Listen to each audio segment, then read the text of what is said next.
আমরা কতই না প্রাণী দেখি। তাদের মধ্যে কেউ বসবাস করে স্থলে, আবার কেউ জলে। কিন্তু আপনারা জানেন কি পৃথিবীতে বসবাসকারী সবচেয়ে বড় প্রাণীটির নাম কি?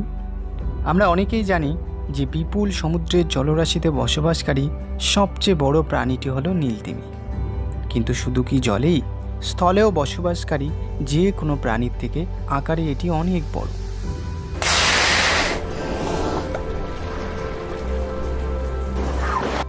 আমরা অনেকেই নীলতিমিকে মাছ বললেও প্রকৃতপক্ষে এটি মাছ নয়। জলে বসবাসকারী স্তন্যপায়ী প্রাণী হলো এই নীলতিমি। আর সেই হিসাবে নীলতিমি হলো পৃথিবীর সবচেয়ে বড় স্তন্যপায়ী প্রাণী। চলুন তাহলে জেনে আসি স্তন্যপায়ী প্রাণীর সম্পর্কে। প্রিয় বন্ধুরা, তাহলে আর বেশি কথা না বাড়িয়ে দি টুরু ল্যাঙ্গুয়েজের এই পর্বে আমরা জেনে আসি সমুদ্রে বসবাসকারী পৃথিবীর সবচেয়ে বড় স্তন্যপায়ী প্রাণী নীলতিমির ব্যাপারে।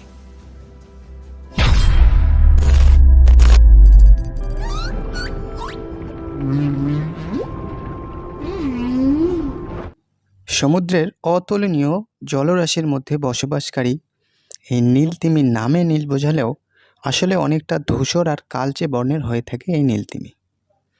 কিন্তু গভীর সমুদ্রের জলরাশির ভেতরে দেখলে তখন তাই তাকে নীল বর্ণের দেখায়।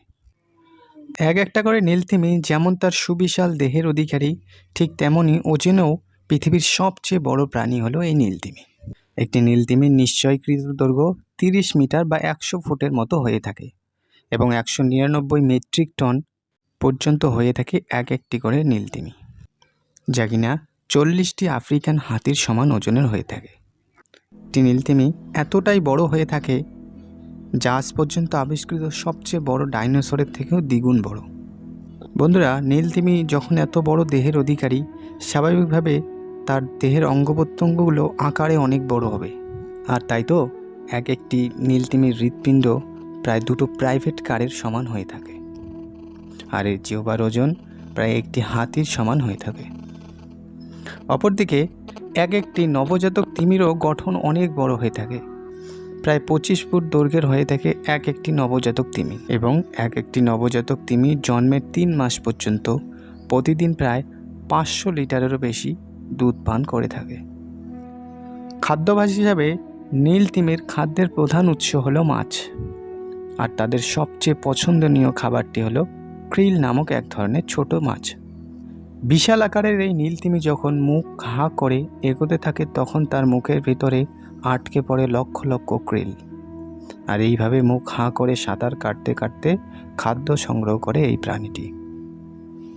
আরেকটি আশ্চর্যজনক ঘটনা হলো একদিনে প্রায় 40 মিলিয়নেরও বেশি ক্রিল মাছ আহার করে থাকে এক একটি করে তিমি, যা দিয়ে অনায়াসে 3000-এর মতো মানুষের খাবারের ব্যবস্থা করা সম্ভব। নীলতিমি পুরোপুরি কখনোই ঘুমায় না। তাদের মস্তিষ্কের একদিকের অংশ ঘুমানোর পরেও সজাগ থাকে। তার কারণ হলো যদি তিমি পুরোপুরি ঘুমিয়ে পড়ে আর অক্সিজেন নেওয়ার জন্য সময় মতো উঠতে না পারে, তাহলে দম বন্ধ হয়ে জলেই মারা যাবে। আর এই কারণেই নীলতিমির মস্তিষ্কের একদিকের অংশ ঘুমানোর পরেও সজাগ থাকে, যাতে অক্সিজেন নেওয়ার প্রয়োজন পড়লে উপরে উঠে অক্সিজেন নিতে পারে।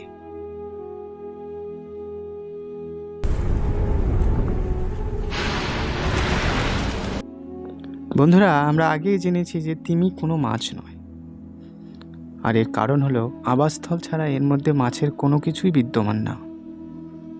একটি নীলতিমি মাছের মতো ফুলকার সাহায্যে শ্বাস নেয় না বা ডিমও দেয় না। আর 10টা প্রাণীর মতো নীলতিমিও ফুসফুসের সাহায্যে শ্বাস নেয় এবং ঔরসজাতক সন্তান জন্ম দেয়। কিন্তু ফুসফুসের সাহায্যে অক্সিজেন নিলেও মানুষের মতো এত ঘন ঘন অক্সিজেন নিতে হয় না তাদের। আর তাই তো একটি নীলতিমি একবার শ্বাস নিলে 10 মিনিট পর্যন্ত জলের নিচে থাকতে পারে। ফলে একবার শ্বাস নিলে তারপর গভীর সমুদ্রে বিচক্ষণ করতে পারে। নীলতিমি প্রায় 80 থেকে 90 বছর বা তারও বেশি বেঁচে থাকে। বিজ্ঞানীরা একটি নীলতিমির কানের মোম বা ইয়ার প্লাগ দেখে তার বয়স অনুমান করে থাকেন। নীলতিমির প্রতিবেশন মাইগ্রেশন এবং খাওয়ানোর সময় উপবাসের সাথে সামঞ্জস্যপূর্ণ মোমের একটি হালকা এবং অন্ধকার স্তর স্থাপন হয়, আর এই থেকেই একটি নীলতিমির বয়স গণনা করা হয়। নীলতিমি সাধারণত নির্জন তবে জোড়ায় পাওয়া যায়। যখন উৎপাদনশীলতা যথেষ্ট বেশি হয় তখন 50টিরও বেশি ব্যক্তির সমাবেশে নীলতিমি দেখতে পাওয়া যায়। তাদের গ্রীষ্মকালীন খাদ্যের স্থলে মেরুগুলির দিকে ভ্রমণ করতে পারে এবং তারপর আরও বিষুবীয় জলে তাদের শীতকালীন প্রজনন স্থলে যেতে পারে। একটি মজার বিষয় হলো নীলতিমি যেমন সব দিক থেকে আকারেও বড়, ওজনেও বড়, ঠিক তেমনই পৃথিবীর সমস্ত প্রাণীর থেকেও বেশি জোরে শব্দ তৈরি করতে পারে।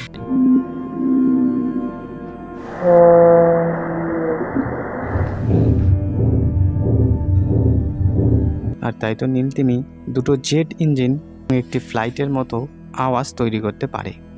আর নীলতিমির গান সাময়িকভাবে টোনাল ফ্রিকোয়েন্সিতেও হ্রাস পেয়েছে বলে প্রমাণ হয়েছে। নীলতিমির জন্য একমাত্র পরিচিত প্রাকৃতিক হুমকি হলো অর্কা, যদিও অর্কাসের দ্বারা মারাত্মক আক্রমণের হার অজানা। আর অবৈধ তিমি শিকারের ফলে দিনে দিনে আমাদের এই পৃথিবীর থেকে আরেকটি বৈচিত্র্যময় জীব বিলুপ্ত হওয়ার পথে এসেছে। আর তাই 1955 সালে তিমি শিকারের নিয়ন্ত্রণের জন্য আন্তর্জাতিক কনভেনশনের অধীনে উত্তর আটলান্টিকাকে তাদের সম্পূর্ণ সুরক্ষা দেওয়া হয়েছে। আর এই সুরক্ষা 1965 সালে আন্টার্কটিক এবং 1966 সালে উত্তর প্রশান্ত মহাসাগরে প্রসারিত হয়েছে। আগে নীলতিমিদের আকার এবং গতির কারণেই শিকার করা কঠিন ছিল, কিন্তু 19 শতকের মাঝামাঝি সময়ে হারপুনের বিকাশের সাথে এটি পরিবর্তন হতে শুরু করে, যা প্রজেক্টাইল হিসেবে গুলি করে মারা হতো। আর এই কারণেই আন্তর্জাতিক তিমি শিকার কমিশন 1966 সালে সমস্ত নীল তিমি শিকার নিষিদ্ধ করে এবং তাদের বিশ্বব্যাপী সুরক্ষা দেয়। যাই হোক, দিনের পর দিন যেভাবে নীল তিমি শিকার হচ্ছে, আজ যদি সেটা বন্ধ করা না হয় বা আমরা মানুষেরা সেটা যদি বন্ধ করতে না পারি, তাহলে হয়তো এমন দিন আসবে যখন আমাদের পৃথিবীর মানচিত্র থেকে নীলতিমি মুছে যাবে। তাই পৃথিবীর বৈচিত্র্যকে সজাগ রাখতে আমরা যেন নীলতিমি আর শিকার না করি। তো প্রিয় বন্ধুরা, আজকেই বাস এই পর্যন্তই। যদি ভিডিওটি ভালো লাগে আপনাদের বন্ধুদের সাথে শেয়ার করে দেবেন এবং আমাদের এই চ্যানেলটিকে সাবস্ক্রাইব করতে ভুলবেন না। আর এইরকম আরও ভিডিও সবার আগে পেতে হলে সাবস্ক্রাইবের পাশে বেল আইকনটিকেও ক্লিক করুন। দেখা হচ্ছে পরের কোনো ভিডিওতে।